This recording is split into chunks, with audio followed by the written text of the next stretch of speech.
A paz do Senhor, amados, em nome de Jesus, estamos mais uma vez aqui reunidos para podermos aprender um pouco mais acerca do reino de Deus. Então, agora eu quero falar sobre o Hades. O Hades que tem despertado tanta curiosidade no coração dos irmãos. É sobre esse tema que eu vou falar. E ele é de suma importância. Por que ele é de suma importância? Porque você conhecendo o Hades, você conhece para onde vão os mortos depois que morrem no Senhor. Então, agora vamos estar focado nesse tema. Ele não é longo, não dá para você discutir ele rapidamente. Mas mesmo sendo rapidamente, vamos discutir ele profundamente. Não é porque ele é rápido que vamos dar uma passada. Não, vamos discutir ele profundamente. Com certeza não vamos esboçar aqui todos os textos. Claro que não, porque aí sim ficaria um vídeo longo. Mas eu procurei fazer de uma forma que você lendo alguns textos chaves, qualquer outro texto que você lê, é só se basear nesses textos chaves que eu vou passar aqui nessa noite. Então vamos ver nessa noite para mim agora aqui, né? Não sei que hora você vai estar vendo agora o vídeo. Vamos ver aqui Gênesis capítulo 25, versículo 8. E Abraão expirou, morrendo em boa velhice, velho e farto de dias, e foi congregado ao seu povo. Gênesis 25, 8. Então você observa que ao morrer a pessoa ela é congregado ao seu povo. Tá? Congregado ali significa ele se reuniu. Ele foi para onde o povo dele estava. Perfeito. 1 Reis capítulo 1, versículo 2 e 10. E Davi dormiu com os seus pais e foi sepultado na cidade de Davi. 1 Reis 2, 10. Tá vendo? Então Davi, quando ele morre, ele vai para onde o povo dele está, ou seja, os pais deles, né? E ele vai na condição de quem está dormindo. Agora, como sempre acontece, as pessoas sempre ao lerem a Bíblia, e não muitas das vezes, eles acabam errando. Por quê? Na interpretação do texto, eles querem interpretar com a linguagem de hoje. E isso acaba sendo um erro, porque nós não podemos fazer essa anacronia, fazer uma leitura de um texto com uma linguagem daquela época, que tem um significado para aquela época, com uma linguagem de uma época de hoje. Então há uma interpretação de que dormir a pessoa está estagnada, com base em alguns textos que nós vamos ler aqui. Então, por exemplo, Salmo capítulo 88, versículo 10. Mostrarás tu maravilhas aos mortos? Os mortos se levantarão e te louvarão? Então vem a pergunta: como os mortos vão te louvar? Se lá no Hades ou no Sheol só tem silêncio, só tem pessoas quietas, não tem projeto, não tem adoração, não tem consciência, não se lembram de nada, nem recompensa eles têm. Então como é que fica se eles estão dormindo? Ok. Vamos ver aqui o que diz o Salmo capítulo 88, versículo 10. Tá? Aqui tá tudo escrito aqui em hebraico, mas essa palavrinha aqui, mortos, tá observando aqui, mortos? Ele usa a palavra Refaim, porque já tá dando uma luz aqui do que são os mortos para os judeus. Claro, lembre-se que Os judeus em si, eles acreditavam que realmente as pessoas estavam dormindo, com os olhinhos fechados ou sem nada, simplesmente inerte no mundo. Essa era a crença judaica. Mas cá para nós, senhores, se eu for me basear em toda a crença judaica, nem em Jesus eu vou crer, porque na crença judaica eles não acreditam que Deus pode se fazer semelhante aos homens, que Deus morre. Tá? Então, se eu for me basear em toda a crença judaica, que eles acreditavam ou deixavam de acreditar, muitos nem acreditavam na ressurreição dos mortos. Outros acreditam em reencarnação. Então não é porque o judeu não crê que eu vou deixar de crer. O Antigo Testamento, ele está ali como sombra, mas é jogada a luz sobre o Antigo Testamento por intermédio do Novo. Então o Novo vai me ajudar a interpretar o Antigo. E eles não acreditam no Novo, por isso que eles ainda não creem nisso. Mas eles pensam que aquela pessoa está no estado de dormência. Mas aí vem uma palavra aqui no hebraico, enfraquecidos, que é refaim, tá? Que olha só o que acontece. Vamos entender aqui a questão da alma, né? Nefesh, no hebraico. Alma significa vitalidade, força de vida. Aqueles cuja a alma se esvai.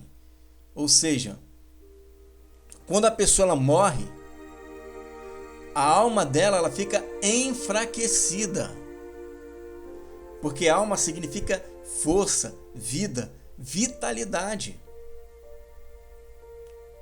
E aí, quando ela morre, essa força, essa vida, essa vitalidade, aí você diz, pronto, vida, morreu. Não está vivo. Não é isso.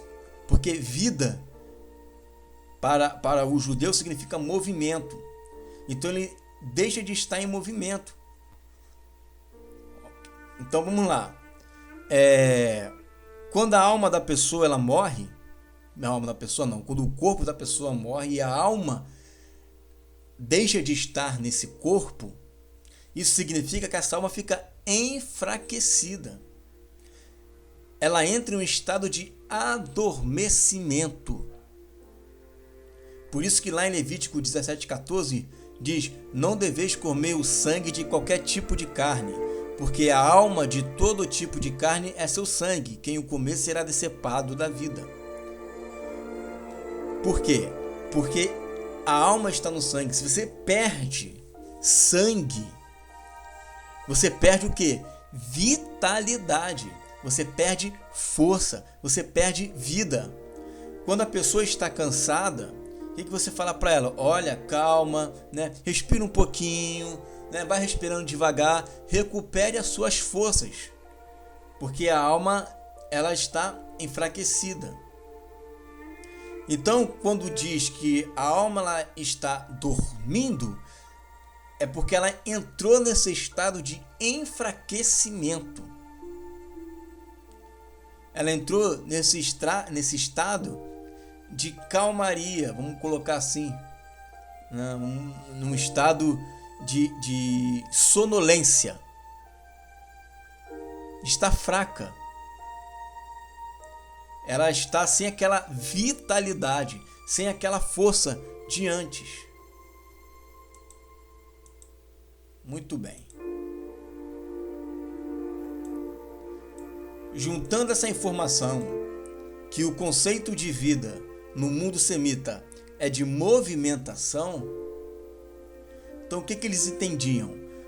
Bom, se a pessoa ela não está em movimento, se a pessoa ela não está agindo, então logo ela está num estado de adormecimento. A alma dela está dormindo, ok? A alma dela ela não está com vitalidade. E aí se entende o quê? Que ela está num profundo sono. E aí acaba assimilando essa ideia com essa imagem até do Game of Thrones que eu coloquei, que é daquela parte das máscaras, né? Então ele entende isso, que o Sheol seria mais ou menos isso. As pessoas estão assim. Elas estão num estado mesmo de dormir. Estão dormindo. Estão fazendo nada ali. E aí ficam desse estado assim, ó. Uma visão totalmente diferente de Lucas capítulo 16. É verdade ou não é? Lucas capítulo 16 não tem nada a ver com o que está aqui. Então das duas, uma. Porque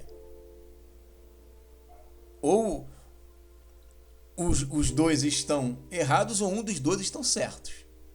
Não pode e os dois estarem certos. Um falando que alguém está com consciência e outro falando que alguém está nesse estado assim, paradão. Dormindo. Caindo num pesado sono. Vamos ver então.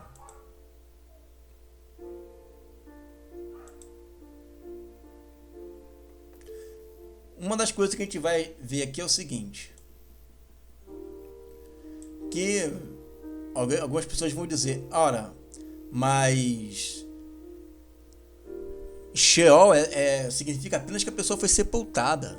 Não, existe uma palavra no hebraico que ela exprime exatamente o que é sepultura. Tá? Sheol, ela nem sempre significa sepultura, mas além da sepultura, o que significa sempre sepultura é kever. Aí sim é sempre sepultura. Sheol não. Sheol nem sempre é sepultura. E disseram a Moisés, não havia sepulcros no Egito para nos tirar de lá, para que morramos nesse deserto? Porque nos fizeste isto, dizendo-nos sair do Egito?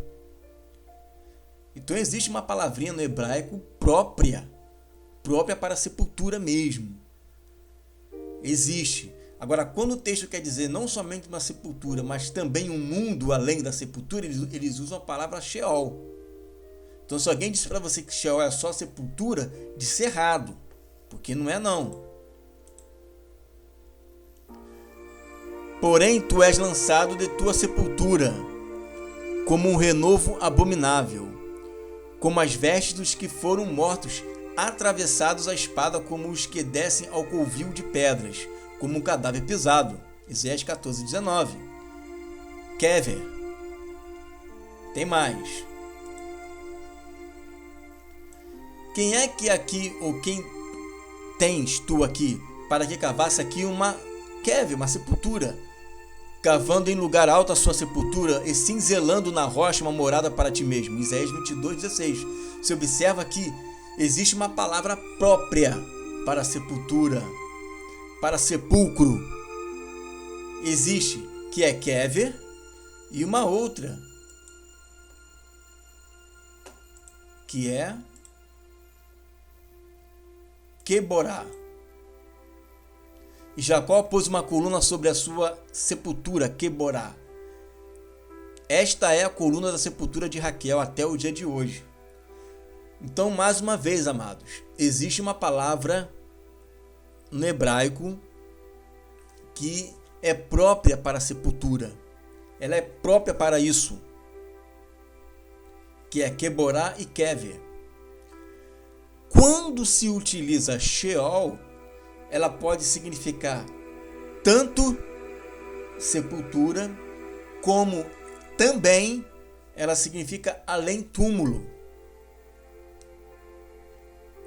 E aí, juntando os textos, que minha alma vai para o Sheol, a minha alma não fica ali na terra, na sepultura. Minha alma vai para um outro lugar, onde é congregado junto com os outros, nossos pais, né? Os outros povos. A minha alma, depois que sai do meu corpo, ela fica enfraquecida, num estado de dormência. Ela entra num estado onde ela perde a vitalidade.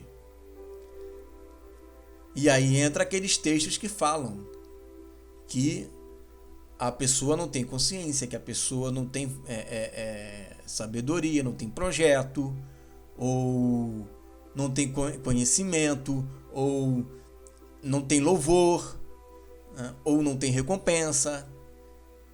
E nós vamos entender o que significa esses textos à luz do Novo Testamento.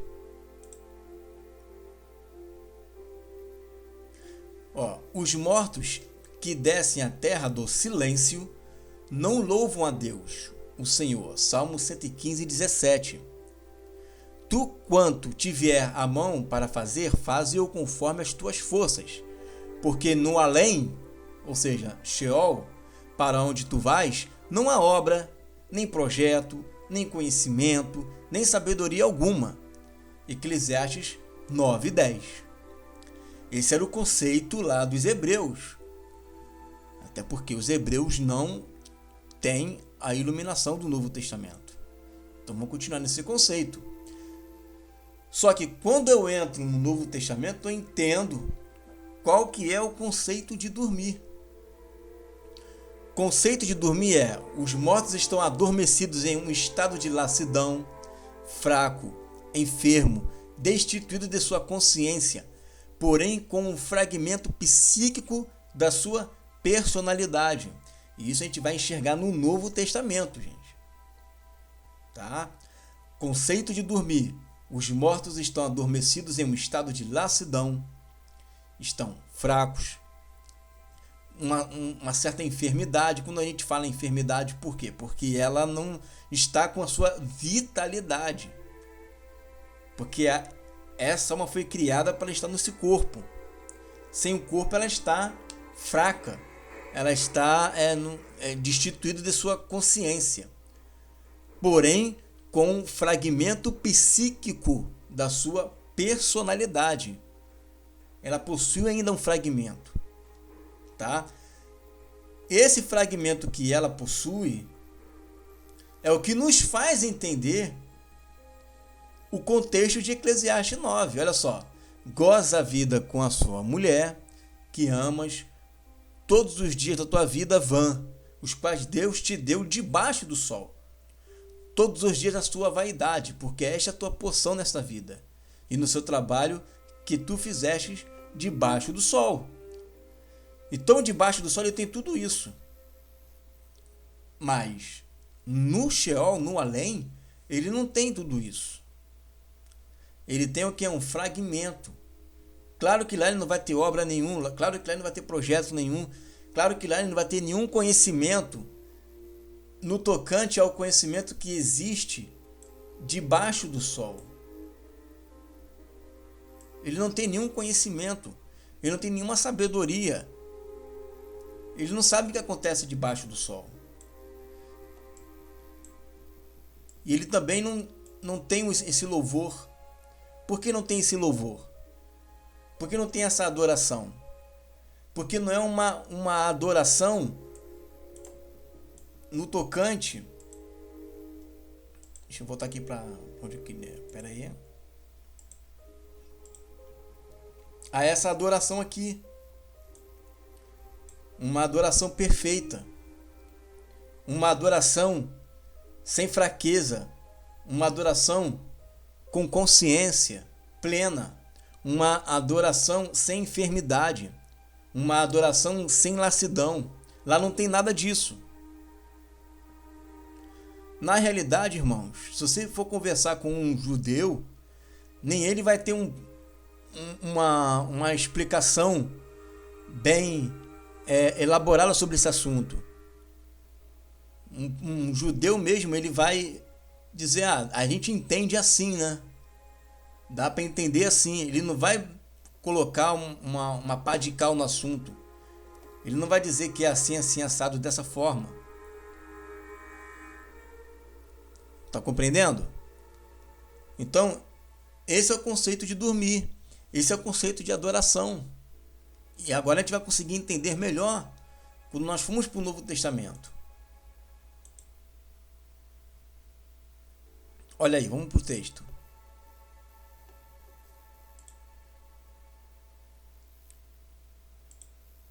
olha para onde eu fui.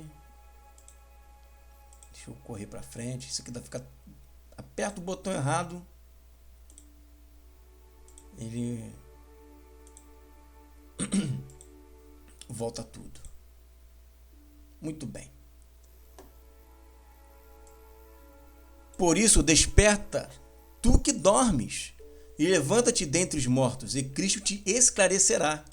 Portanto, vede prudentemente como andais, não como nécios, mas como sábios. Efésios 5, 14 e 15. Então, observa. A pessoa que não nasceu de novo, ela está dormindo. Mas ela não tem a sua consciência conectada a essa dimensão espiritual, que é o religar, a consciência com Deus.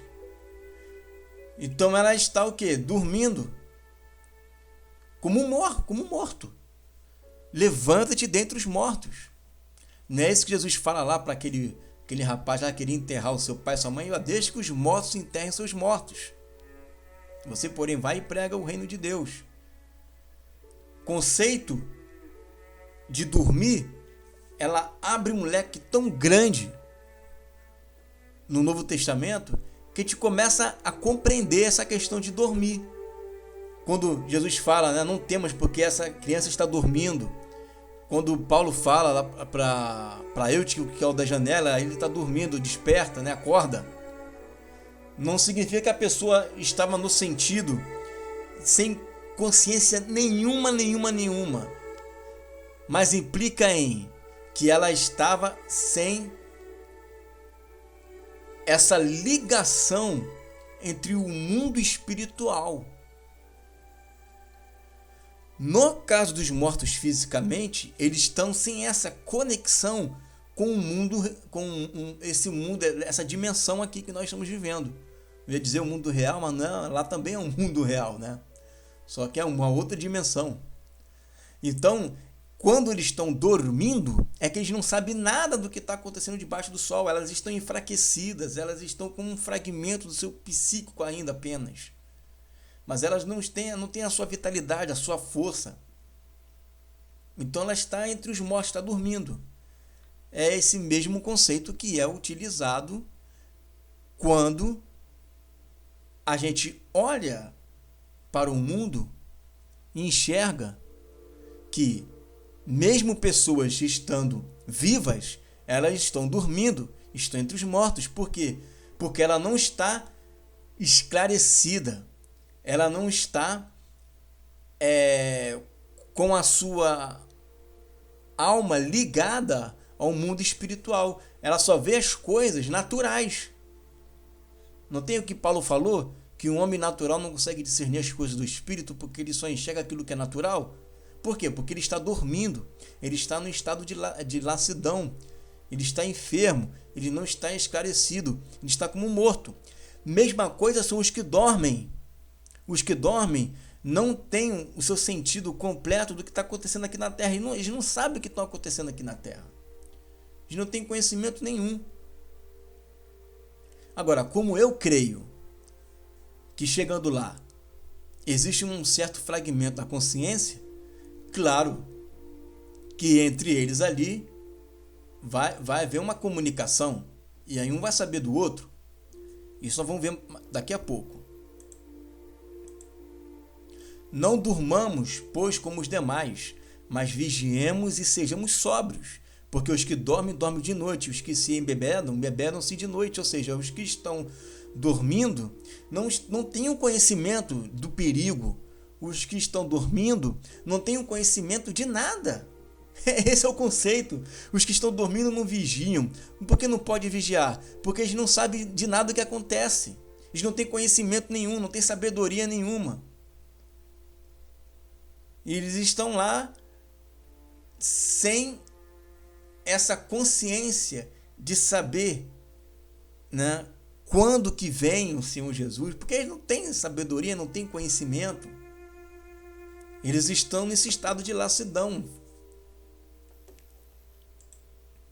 Porque o que come e bebe indignamente, come e bebe para a sua própria condenação, não discernindo o corpo do Senhor. Por causa disso, há entre vós muitos fracos e doentes e muitos que dormem. 1 Coríntios 11, 29 e 30. E mais uma vez, olha aí qual é o conceito de dormir. Dormir é estar fraco, é estar doente. Então Paulo está explicando qual é esse entendimento de dormir no Antigo Testamento. Porque no Antigo Testamento, o conceito de dormir é quando a alma ela se esvai do corpo e ela perde a sua vitalidade, ela perde a sua força. E ao perder a sua vitalidade e a sua força, ela fica no estado de lassidão, de dormência, de fraqueza.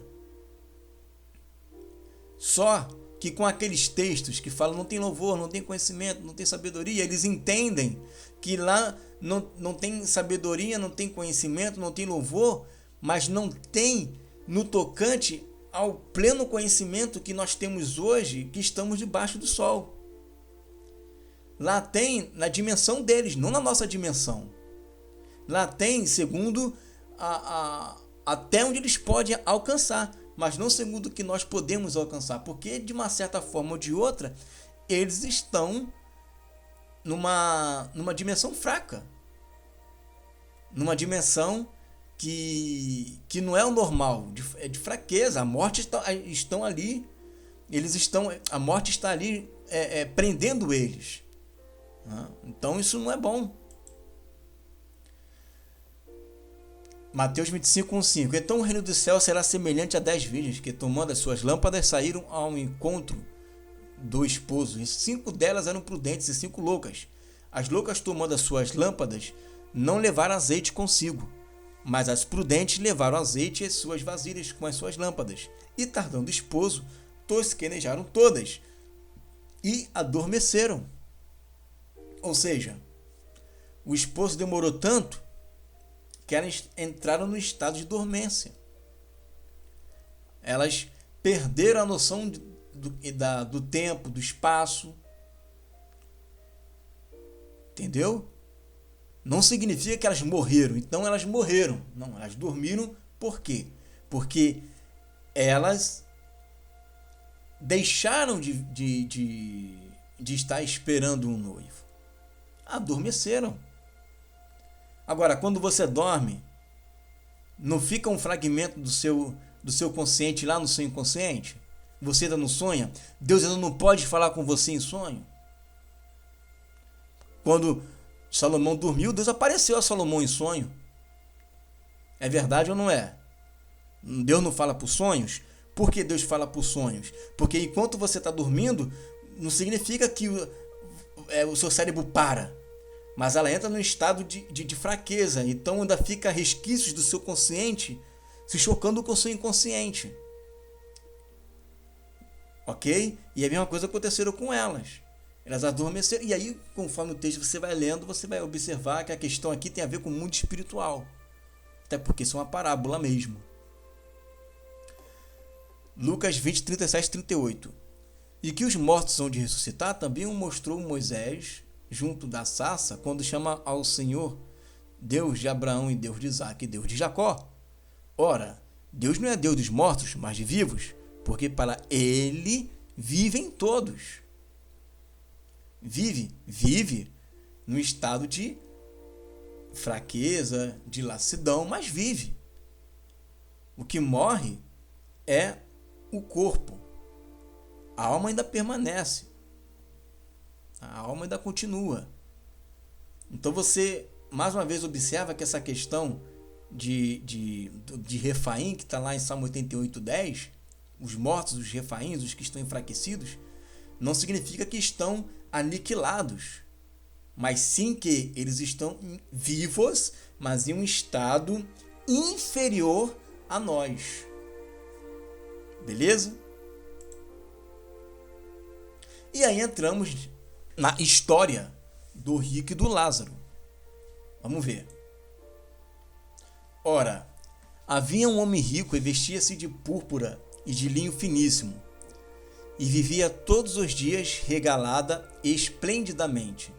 Havia também um certo mendigo, chamado Lázaro, que jazia cheio de chagas à porta daquele, e desejava alimentar-se com as migalhas que caíam da mesa do rico, e os próprios cães vinham lamber-lhe as chagas. Uma coisa que nós temos que dizer aqui é o seguinte: os defensores daqueles que falam que isso aqui é uma parábola, eles têm que entender uma coisa. Em Lucas capítulo 16, Jesus já tinha acabado de falar algumas parábolas. Eu vou até abrir aqui minha Bíblia em Lucas capítulo 16 agora. Ó, Lucas capítulo 16, se você for ler o capítulo 15 de Lucas capítulo 16, a última parábola dele, que ele fala, é do filho pródigo. E aí, antes do filho pródigo, ele vai falar sobre... depois, né? Depois do filho pródigo, ele vai falar sobre o mordomo infiel, a parábola do mordomo infiel. Aí ele para de falar as parábolas. Ele fala sobre o filho pródigo, fala sobre o mordomo infiel. E aí no versículo 13, ele fala assim: nenhum servo pode, pois, servir a dois senhores, porque ou há de aborrecer a um e amar o outro, ou se há de chegar a um e desprezar o outro, não pode servir a Deus e a Mamon. Então ele vai estar falando no decorrer do discurso sobre essa questão, né, da lei. Ele vai falar sobre adultério, ok? E aí ele vai entrar na história do rico e do Lázaro, linkando já com o versículo 13, que ele vai dizer: olha, não é porque é o rico, por ser rico, que ele foi para o lugar de tormento. Não é porque ele foi rico. Jesus já tinha acabado de falar sobre as parábolas, já estava falando já sobre outro assunto, de adultério, por aí vai. E aí ele vai continuando no discurso dele, vai voltar a falar sobre o assunto, sobre Mamon, e aí ele vai falar sobre essa história, que o rico, né, ele não foi para lá porque ele era rico, ele foi para lá porque ele adorava Mamon e não ajudava os necessitados. A questão era essa, porque alguns acusadores vão dizer: olha, se isso aqui não for uma parábola, então quem é rico está condenado e quem é pobre não está. A ideia do texto não é essa. A ideia do texto, juntando com todo o seu contexto, ele está falando com relação a pessoas que amam o dinheiro, que adoram o dinheiro, e aí se esquece dos pobres. E aí ele vai contar um caso de alguém, que aí é mais uma outra prova que isso não é uma parábola, porque em nenhuma parábola se coloca nomes. Vai falar sobre Lázaro. E aí alguém vai dizer: ah, mas Lázaro é um nome comum. E daí? É um nome, né? E daí que é um nome comum? Isso não significa nada. E continuando, ele vai dizer o seguinte: e aconteceu que o mendigo morreu e foi levado pelos anjos para o seio de Abraão. Seio de Abraão, para junto de Abraão. E morreu também o rico e foi sepultado.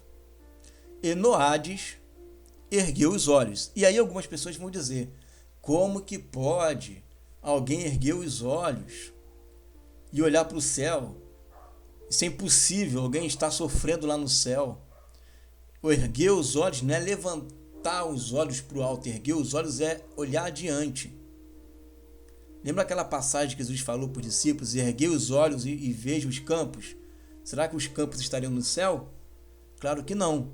Erguer os olhos e olha os campos como já florescem, né? Erguer os olhos significa olhar para frente, olhar adiante. E no Hades olhou para frente, olhou adiante, né? Estando em tormentos, e viu ao longe Abraão e Lázaro junto com ele, no seu seio. Estava lá o Lázaro junto com Abraão. Então erguer os olhos não é olhar para o céu. Em nenhum momento esse texto aqui está dizendo que o Hades está no céu. O Hades está debaixo da terra, vamos ver isso daqui a pouco. E nesse lugar existem dois compartimentos, onde está num lado e está no outro, dividido ali pelo abismo. Muito bem.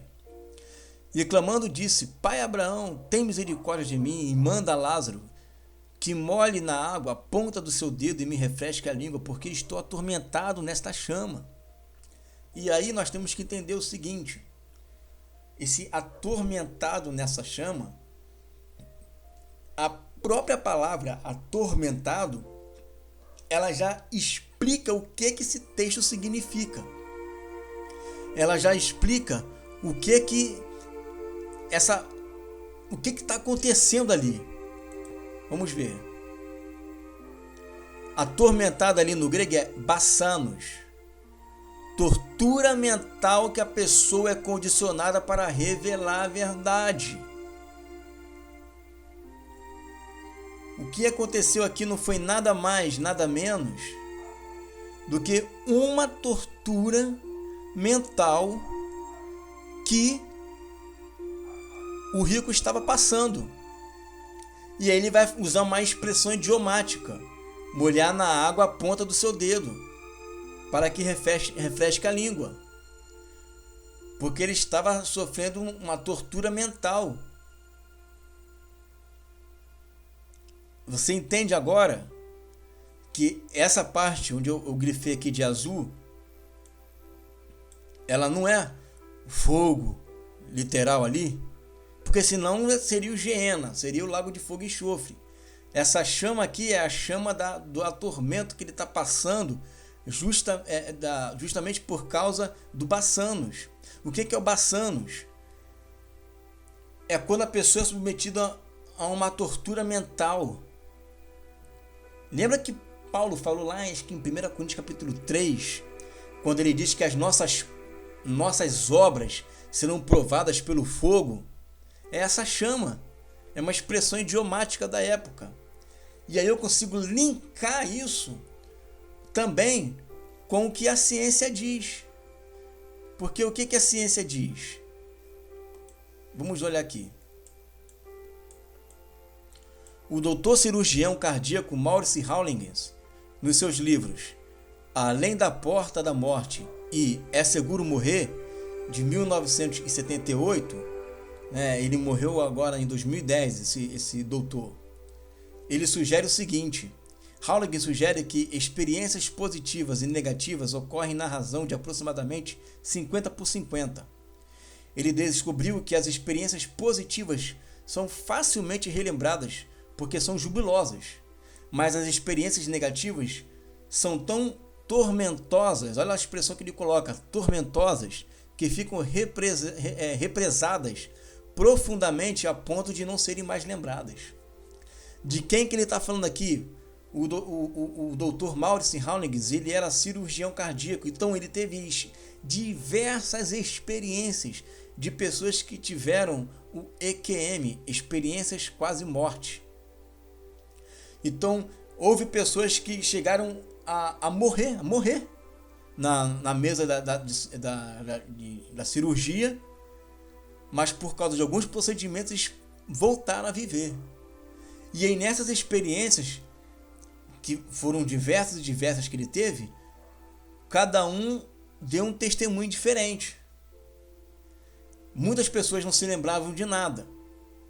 E algumas pessoas, quando se lembravam de alguma luz que apareciam lá, ou de vozes, ou então de um túnel que lá no fundo tinha uma luz que ele tipo que ia sugando ele, mas aí alguma coisa puxou, ele voltou e voltou a viver.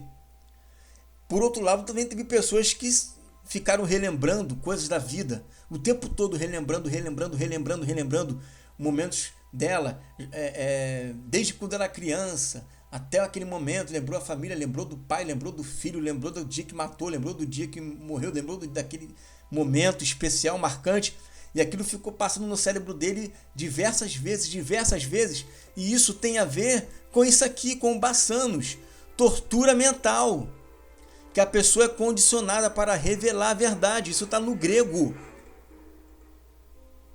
Isso aqui não é invenção, não.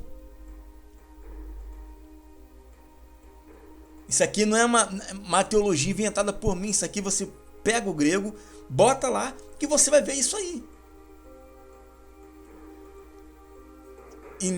E nesse tormento mental, que é onde é colocado à prova tudo aquilo que ele fez, ele chama de chama. Existe uma punição, sim.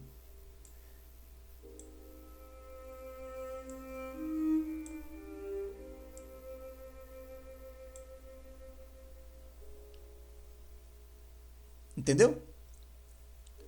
São experiências que a gente tem na ciência que comprova esse texto.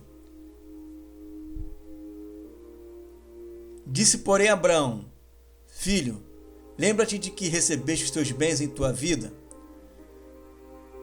Não está dizendo ali que é por causa dos bens que ele foi lá. Ele recebeu os bens dele, mas ele pouco se lixou a ajudar os pobres. E Lázaro somente males. E agora este é consolado e tu baçanos, e tu é torturado mentalmente. Corroborando com a ideia de que essa chama nada mais é do que dá a entender aquela chama lá de 1 Coríntios 3, né? Acho que 1 Coríntios 3, que fala que o fogo vai provar as nossas obras. E o que for fogo, feno, palha, vai ser tudo queimado.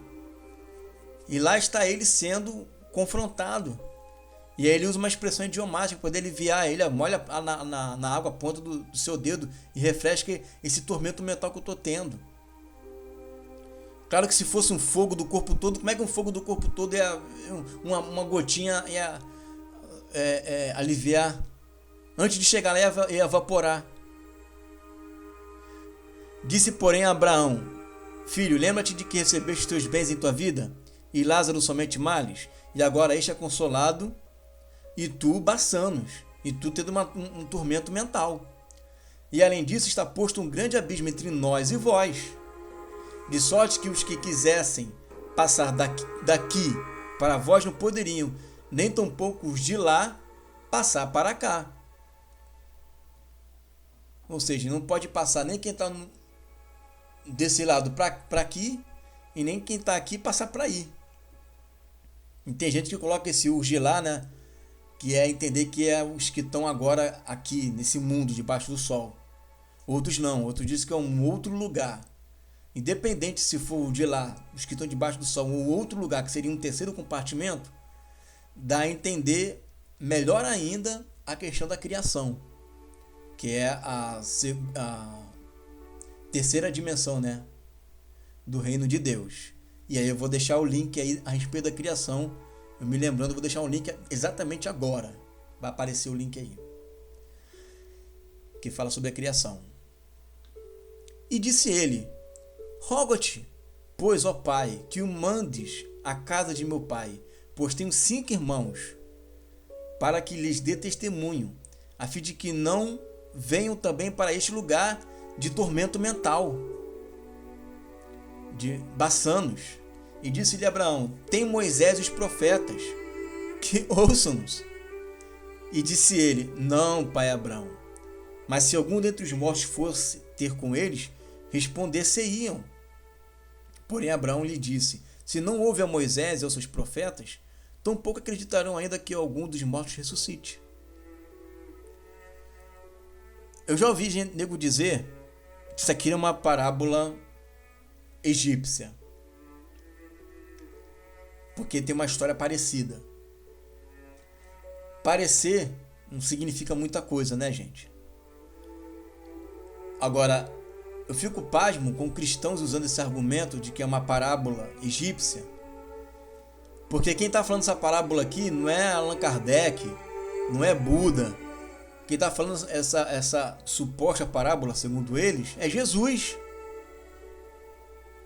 Então, mesmo que fosse uma história, uma lenda egípcia, lembrando que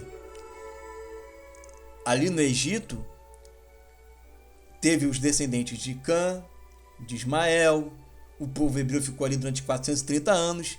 Então, no próprio Egito, houve muita influência dos descendentes de Noé. Então, nada mais natural do que eles terem também um pouco de resquício da verdade. Agora, me salta os olhos as pessoas ficarem usando esse discurso de que isso veio do paganismo, de que isso veio do mundo helenicista, do mundo egípcio. Porque, senhores, é Jesus que está falando. Se Jesus falou, acabou. Agora, se a gente está falando para um cético, para alguém que não acredita em nada, a resposta que eu teria para ele é o seguinte: não para cristão. Cristão não pode ficar usando esse argumento, não. Um cristão não pode ficar usando esse argumento de que isso daí de que a imortalidade da alma, ou que a consciência pós-morte serem tudo do mundo pagão, grego. Se for ficar usando esse argumento, vai estar colocando um tiro no pé. Os egípcios criam na ressurreição. Ué, quantos que creem nisso aqui? Eu não vou dizer que eu creio ou não, mas vou fazer a pergunta. Quantos que creem que isso é uma parábola e não creem que isso é literal porque diz que é do paganismo? Mas ao mesmo tempo um monte de gente acredita na Trindade. E quantos povos aí acreditam em tríades de deuses, que são os três um só? E nem por causa disso você deixou de crer na Trindade. Então, para mim, usar essa desculpa só tem um único motivo: não querer dar ouvidos ao texto. E muitos do que usam isso como parábola não explica, porque o texto está falando do que está acontecendo no Hades. Ninguém vai explicar o que está acontecendo no Hades, mas lá no final da explicação vai dizer, porque isso é uma lição de vida para que nós possamos entender que no mundo por vir vai haver um juízo. É isso que o texto está dizendo? É isso que o texto está dizendo? Aí outras pessoas perguntam, mas por que é o seio de Abraão? Então o de Abraão era o que? O seio de Noé? Era o seio de Matusalém? O seio de Abraão porque Abraão é o nosso pai na fé. É o Deus de Abraão, Isaac e Jacó. É só por causa disso. Não tem... É o seio de Abraão. E que também é chamado de paraíso, que também é chamado de Hades, e que também é chamado de Sheol. Então, usar a desculpa de que é paganismo, gente. Porque Hades era um nome do deus grego e tal. Gente, então eu não posso ser filósofo, porque se eu sou filósofo, eu vou estar adorando a deusa Sofia. Porque filosofia é amor à sabedoria. A sabedoria era a deusa Sofia. E daí?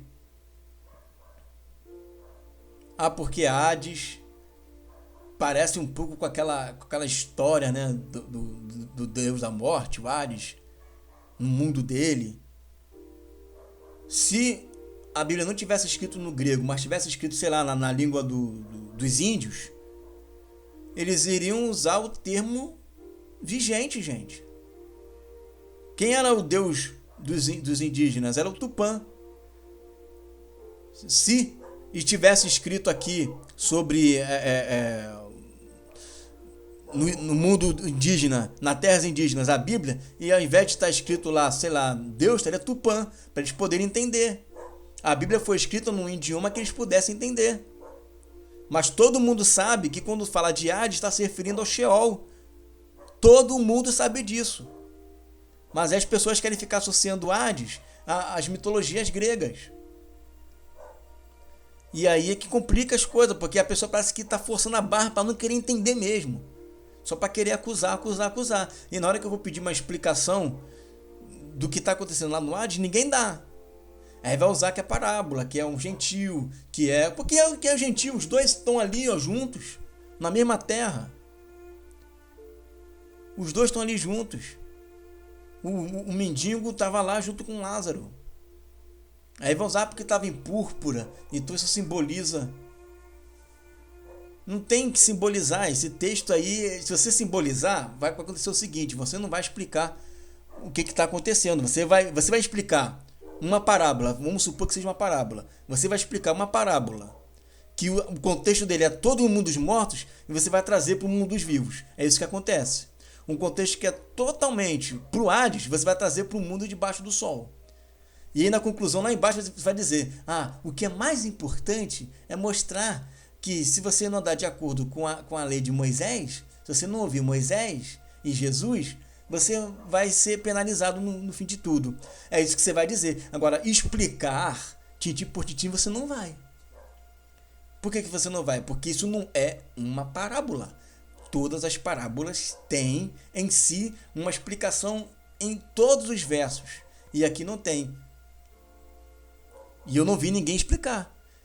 E se for explicar, vai explicar para o mundo debaixo do sol. E esse texto não é para explicar no mundo debaixo do sol. Esse texto é para explicar o que está acontecendo lá no Hades. No mundo dos mortos. E se fosse para um cético falar, né? Mas isso aí está pegando do paganismo. Isso daí é cópias. Quantas coisas hoje nós cremos em batismo? Quantas nações chamadas pagãs praticam o batismo? Quantas nações chamadas pagãs praticavam, né, a circuncisão? Pois é, quantas nações chamadas pagãs tinham os seus zigurates, os seus templos? Quantas nações chamadas de pagãs também não tinham os seus rituais? Então, se você for ir por esse âmbito, a gente tem que acabar com os batismos, nós temos que acabar, né, com os louvores, as adorações, porque eles também fazem adoração. O povo de Israel tinha que acabar com os sacrifícios, porque eles faziam sacrifício aos falsos deuses. Então a questão não é se vem do paganismo ou não. A questão é a seguinte, e eu resolvo da seguinte maneira: está escrito? Se está escrito, então eu creio. Eu não fico entrando nesse discurso, isso é do paganismo, mas isso não é. Isso é. Eu não entro nesse discurso. Eu pego a Bíblia e discuto a Bíblia. Porque se falar para mim que isso é paganismo, que veio do mundo helênico, veio do mundo, né, grego, vai entrar numa situação muito complicada. Porque se entrar nessa, o camarada vai ter que deixar de crer em um monte de coisa. Porque muito do que os hebreus praticavam e muito do que os cristãos praticavam eram práticas que também você enxergava algumas símiles em outras religiões também. E aí? Então é um discurso bastante perigoso, maldoso e covarde.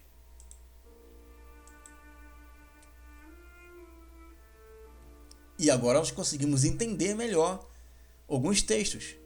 Porque também Cristo padeceu uma vez pelos pecados, o justo pelos injustos, para levar-nos a Deus, mortificado na carne, ou seja, ele morreu na carne, mas vivificado pelo Espírito, ou seja, foi o Espírito que trouxe ele de volta à vida, no qual também foi e pregou aos espíritos em prisão. Jesus estava ali pregando, e aí você vai interpretar o que você quiser. Se é pregar no sentido de levar as boas novas, ou se é pregar no sentido de dar um testemunho de que, olha, eu sou aquele que Noé falou. O texto não explica, gente. Olha só, os quais no outro tempo foram rebeldes, quando a longanimidade de Deus esperava nos dias de Noé, enquanto se preparava a arca, na qual poucas, isto é, 8 almas se salvaram pela água. 1 Pedro 3, 18, 20. Porque eu tenho até um irmão que me indagou, poxa, por que esse privilégio ao povo de Noé? Eu não sei, a Bíblia não explica, mas eu posso perguntar, por que aquele privilégio daqueles que ressuscitaram quando Jesus morreu na cruz? Por que todo mundo não ressuscitou então? Só um grupo de pessoas ressuscitou em Jerusalém, que estava morto em Jerusalém. Por que privilégio é esse? Existem coisas que a gente não tem explicação, porque a Bíblia não fala. Eu não tenho explicação, mas eu sei que foi assim. Eu não tenho a explicação desse texto aí. Que significa, já li vários artigos. Eu não tenho a explicação. Mas eu sei que isso é assim, porque está escrito. Que aquele povo rebelde, né, que não escaparam, não se preparavam, e a água do dilúvio levou eles, estavam presos em prisão, eram espíritos, e Jesus foi lá e pregou. Só isso. Aí tem gente que vai dizer, mas isso aí foi depois de ter ressuscitado. De qualquer forma, esses espíritos morreram, né? Antes ou depois, alguém ouviu alguma coisa, né?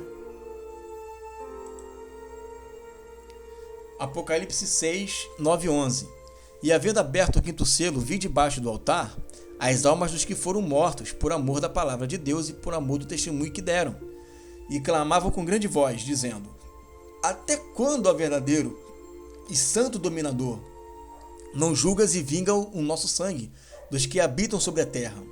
E foram dadas a cada um compridas vestes brancas, e foi-lhes dito que repousassem ainda um pouco de tempo, até que também se completasse o número de seus conservos e seus irmãos que haviam de ser mortos como eles foram. Então esse texto aqui está claramente dizendo: mas o Apocalipse é um livro simbólico. Tá? E daí que é um livro simbólico? Então aquelas igrejas que estavam lá as 7 igrejas que estavam lá na Ásia é simbólico. Não eram de verdade aquelas igrejas. Nem tudo que está ali em Apocalipse é 100% simbólico, e nem tudo que está em Apocalipse é 100% literal. Cada coisa no seu canto. E aqui claramente Deus está falando para pessoas que morreram. Isso não é simbologia, gente. A única coisa que eu vejo simbólico aqui é quando ele fala assim: vi debaixo do altar. Por que debaixo do altar? Porque eles, ao morrerem, eles viraram sacrifícios vivos. E altar é lugar de sacrifício. Eles morreram aonde? Na Terra. No planeta Terra, né? Nesse solo. Logo, eles foram para o Hades, que é debaixo da terra. Automaticamente ficaram debaixo do altar. E essas almas que estavam ali estavam clamando e conversando. Entendeu?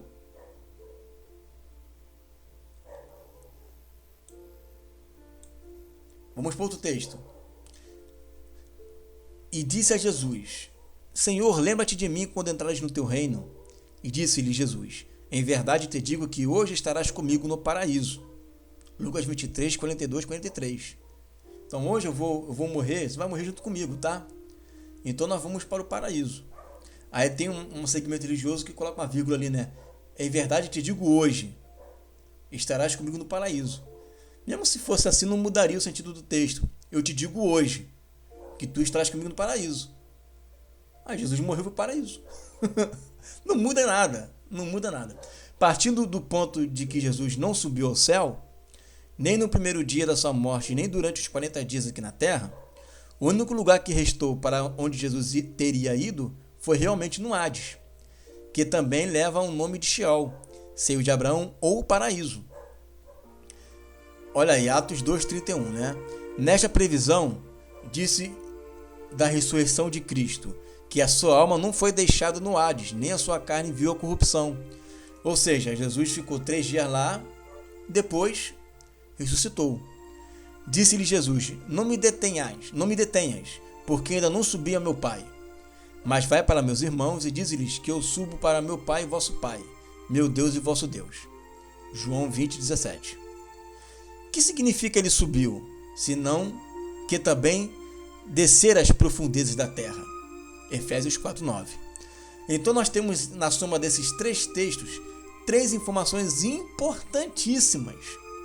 Primeiro, Jesus, quando ele vai morrer na cruz, disse que iria ao paraíso. Sabemos que o paraíso não fica, que o paraíso fica no Hades. Segundo, Jesus não tinha subido ainda ao Pai, então o Hades ou o paraíso não é no céu. E terceiro, Jesus ao morrer tinha ido às profundezas da terra. Então o Hades ou o paraíso fica em uma dimensão espiritual debaixo da terra. Certo? São 3 informações importantes. O Hades não ficava no céu. O paraíso não ficava no céu, que o paraíso é o Hades, e ele ficava debaixo da terra. Como diz Efésios, profundezas da terra. Com essas informações nas mãos, agora podemos entender esse texto de 2 Coríntios 12, 2,4. Conheço um homem em Cristo que há 14 anos foi arrebatado ao terceiro céu. Se no corpo ou fora do corpo, não sei, Deus o sabe.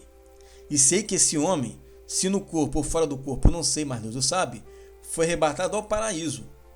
E ouviu coisas indivisíveis que ao homem não é permitido falar. 2 Coríntios 12, 2,4.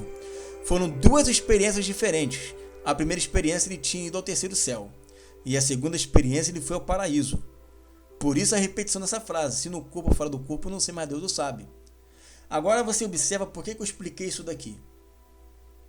Para mostrar que o paraíso é o Hades e que o paraíso, ou o paraíso é o Hades, ou o paraíso fica no Hades, né? Lá no Hades. E o paraíso não fica no céu, mas nas profundezas da terra. Porque Jesus, quando foi para lá, ele não tinha subido ao Pai ainda. E Efésios fala que ele foi às profundezas da terra. E lá, Paulo ouviu coisas indivisíveis que ao homem não se pode pronunciar. E interessante é que lá no Hades, você observa almas debaixo do altar conversando com Deus. Então lá não é um local, e você vê lá em Lucas 16 também, Abraão conversando com o rico. Então lá não é um local em silêncio pleno. Observa como que o Novo Testamento ele ilumina o entendimento do que é dormir no Antigo.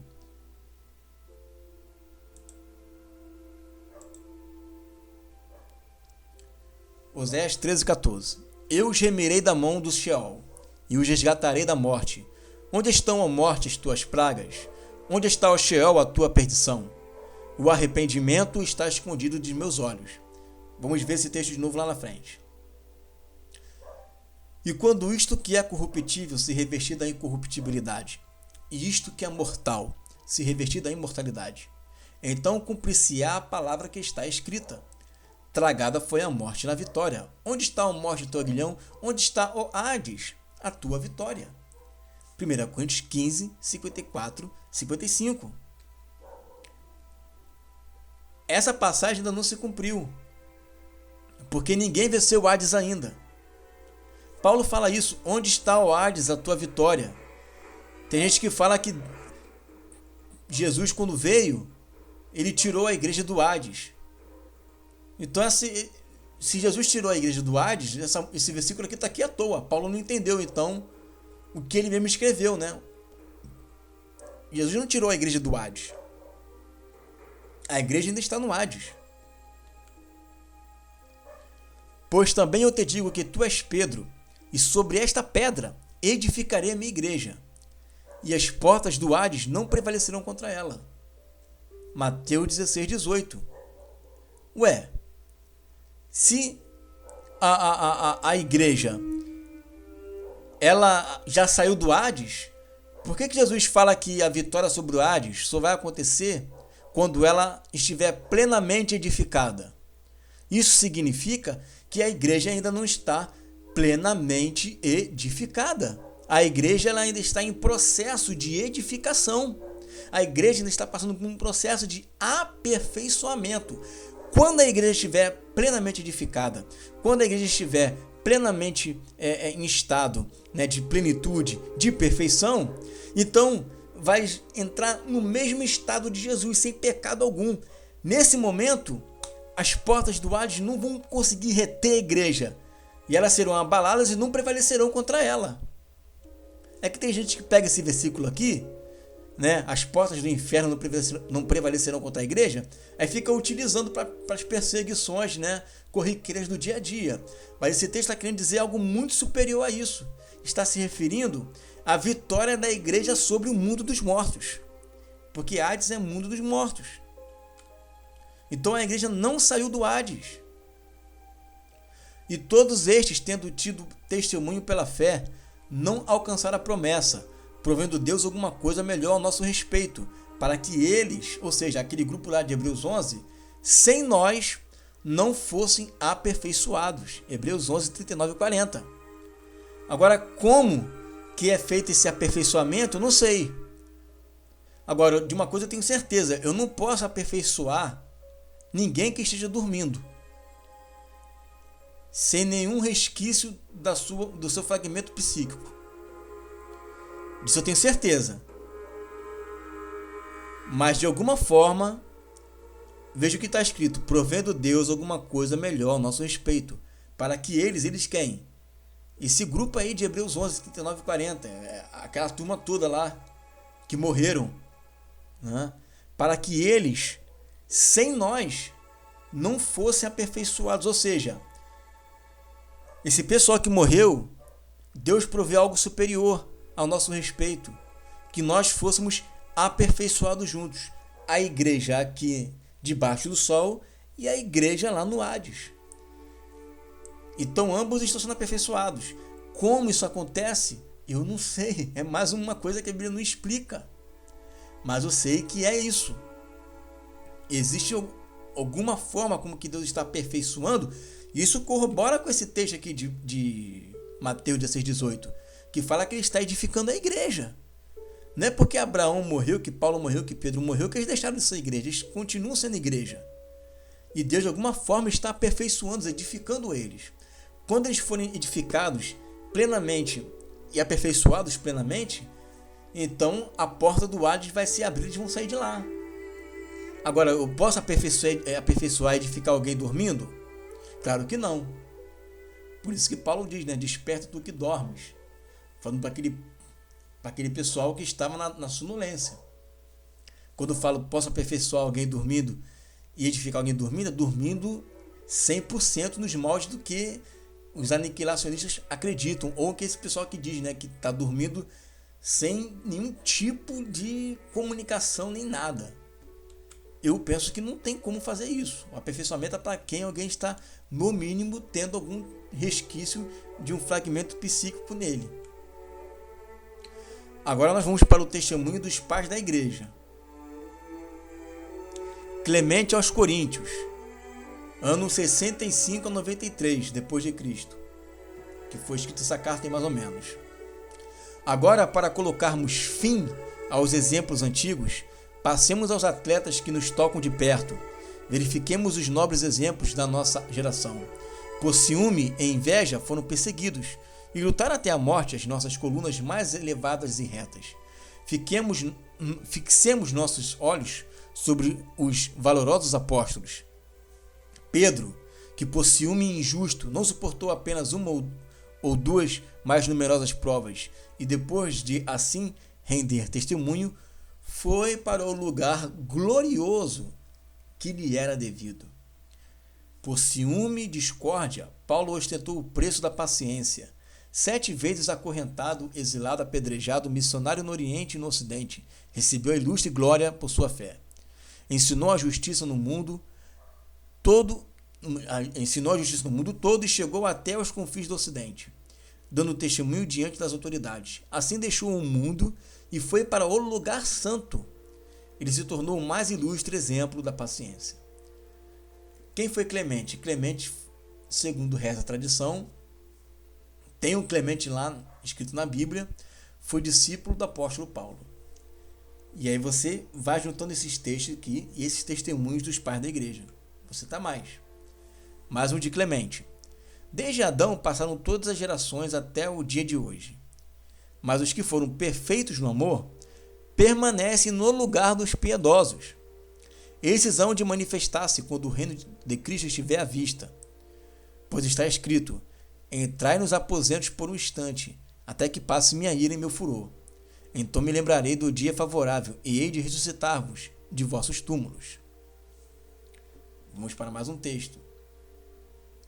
Eu exorto, portanto, a obedecerem atenciosamente a palavra da justiça e a exercitarem a paciência, assim como vocês têm visto diante de seus olhos, não somente no caso dos abençoados Inácio, Zósimo e Rufo, mas também no caso dos outros que estão entre vocês, no próprio Paulo e no restante dos apóstolos.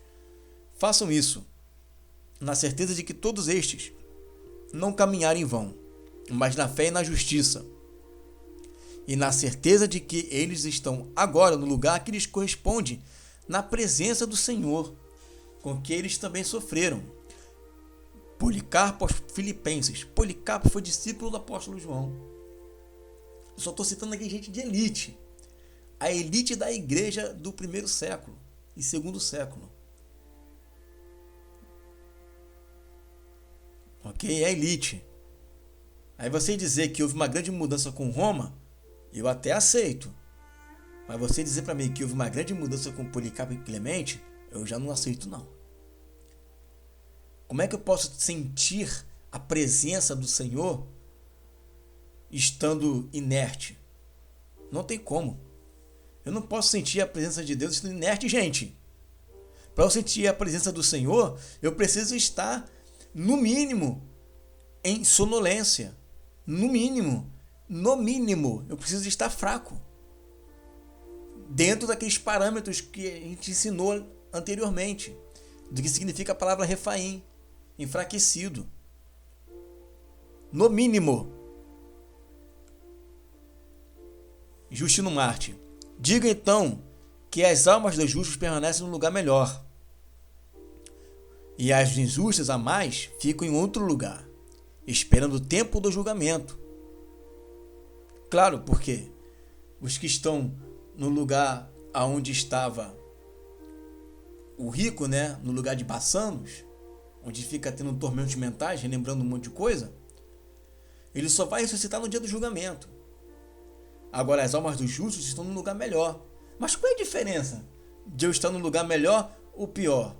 Se está todo mundo dormindo no sentido literal da palavra. Falando aqui de um testemunho da igreja quando não tinha contaminação, gente. Aí eu entendo porque que Atos 1:25 diz assim: para que tome parte nesse ministério e apostolado, de que Judas se desviou para ir para o seu próprio lugar. Então tem lugares diferentes. Tem lugares diferentes. Isso está claro. Vamos para um testemunho da igreja. Agora é Irineu de Leão. E olha o nome do livro dele: Contra as Heresias. Ano 185 depois de Cristo. Tem nada aqui de Roma, não.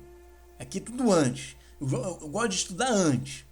O Senhor ensinou clarissimamente que as almas não só perduram sem passar de corpo em corpo, ou seja, não existe reencarnação, mas conservam imutadas as características dos corpos em que foram colocadas e se lembram das ações que fizeram aqui na terra e das quais deixaram de fazer. É o que está escrito na história do rico e do Lázaro, que repousava no seio de Abraão. Nela, se diz que o rico depois da morte conhecia tanto Lázaro como Abraão e que cada um estava no lugar a ele destinado. O rico pedia a Lázaro, a qual tinha recusado até as migalhas que caíam de suas mesas. Veja como a interpretação é justamente essa que eu estou falando. Não é a questão de ser rico ou pobre, é uma questão de você desprezar o pobre e amar o dinheiro. Entendeu? Se fosse uma parábola, nem numa parábola daria certo para explicar. Porque a questão não é quem é rico e quem é pobre. A questão é a atitude do rico em desprezar o pobre. Que o recorresse. Com a sua resposta, Abraão mostrava conhecer não somente Lázaro, mas também o rico, e ordenava que os que não quisessem ir para aquele lugar de tormentos escutassem Moisés e os profetas, antes de esperar o anúncio de alguém ressuscitado dos mortos. Tudo isso supõe clarissimamente que as almas permanecem sem passar de corpo em corpo, que possuem as características do ser humano, de sorte que podem ser reconhecidas e que se recordam das coisas aqui de baixo. Que também Abraão possui o dom da profecia, e que cada alma recebe o lugar merecido mesmo antes do dia do juízo.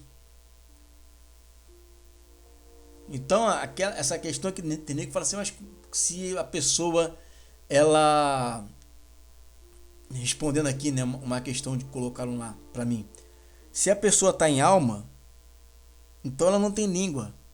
Como é que vai refrescar a língua? É uma expressão idiomática do próprio texto que eu acabei de citar ali e explicar o tempo todo, que era Bassanos. Bassanos ali é um tormento mental. E esse tormento mental fez com que ele colocasse essa expressão idiomática. É uma expressão idiomática que quer dizer um certo alívio. Você cita diversas expressões idiomáticas o tempo todo, o dia todo. Você vai embora de uma casa, você fala, vou meter o pé. Você vai meter o pé? Vai meter o pé aonde? Nossa, isso aí é uma historinha para boi dormir, hein? Desde quando alguém senta e conta história para um boi dormir? São expressões idiomáticas que as pessoas falam o tempo todo. Caramba, isso aqui é o olho da cara. Então quer dizer que se eu comprar um celular, vai estar um olho de um ser humano ali no celular? Não, o olho da cara ali é uma expressão idiomática, que significa que está caro. É uma expressão idiomática que foi usada ali na história real do rico e Lázaro. E aqui é um documento, é o discurso aos gregos concernente ao Hades, de Flávio Joséfo. Ele vai explicar aqui qual era o conceito de Hades no primeiro século. Porque antes eu citei a Bíblia, citei a ciência, citei documentos das maiores elites da igreja dos primeiros séculos, antes de Roma. Agora eu vou citar um dado histórico, que Flávio Joséfo não era cristão. Então eu estou indo aqui pelos 4 caminhos, tá? Vamos ver o que ele diz. Quanto ao Hades, onde ficam detidas as almas dos justos e dos injustos, precisamos dizer algo. O Hades é um lugar que não foi acabado de modo regular, uma região subterrânea onde não brilha a luz deste mundo. Dessa circunstância, concluímos que o Hades está envolto em trevas perpétuas. Ali ficam as almas em custódia e seus guardiães são anjos, que distribuem castigos temporários, de acordo com a conduta e as maneiras de cada uma. Há uma única entrada para essa região inferior, e cremos estarem ali postados um arcanjo e sua hoste angelical. Aqueles que atravessam esta entrada não se dirigem todos para o mesmo lugar. Os justos são guiados para o lado direito.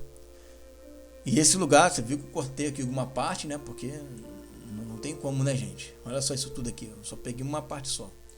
Os justos são guiados para o lado direito. E esse lugar chamamos Sei de Abraão.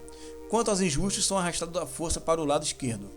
Esse é o discurso antinente ao Hades, onde ficam detidas as almas de todos os homens até o tempo determinado por Deus, quando todos os homens ressuscitarem dentre os mortos, e isso não mediante a transmigração das almas, de um corpo para o corpo, pois cada qual ressuscitará em seu próprio corpo.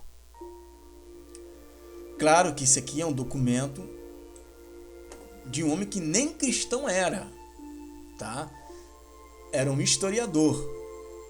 Contudo, ele relata, no entendimento dele, como que aproximadamente os cristãos, os judeus, né, os judeus cristãos criam como que funcionava a questão do Hades, o mundo dos mortos. Certo? Então isso daí é mais uma prova de que, independente se ele exagerou ou não aqui nas interpolações dele, ali jamais significou um local onde as pessoas elas viviam 100% inconscientes. Ok?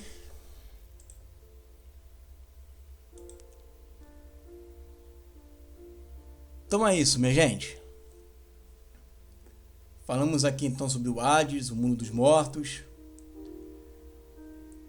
Eu procurei, mais do que ir na Bíblia, dar o verdadeiro sentido da própria Escritura, mas também procurei na ciência, procurei nos testemunhos dos pais da igreja e também procurei na história com o Flávio Joséfo. Por que eu fiz isso? Para mostrar que isso não tem nada a ver com paganismo, porque senão a segunda geração de discípulos já estaria enfurnado do paganismo. Gente, isso é um absurdo. Um absurdo. Procurei mostrar na história para provar o que a história diz da fé da igreja primitiva. E que isso não tem nada a ver com Roma. Então, por mais que tenha algumas similitudes com a fé de alguns povos ditos pagãos, é o que eu falei E repito, eu fico com a Bíblia. Independente se os outros povos praticavam circuncisão, se os outros povos praticavam o batismo, isso para mim é indiferente. Se está escrito, se Jesus praticou, se os apóstolos praticaram, para mim isso já é um tema já resolvido. Tá bom, amados? Qualquer dúvida, pode colocar aí nos comentários que a gente vai estar, que nós estaremos, procurando sanar todas elas. Amém, queridos? Fiquem na paz do nosso Senhor Jesus.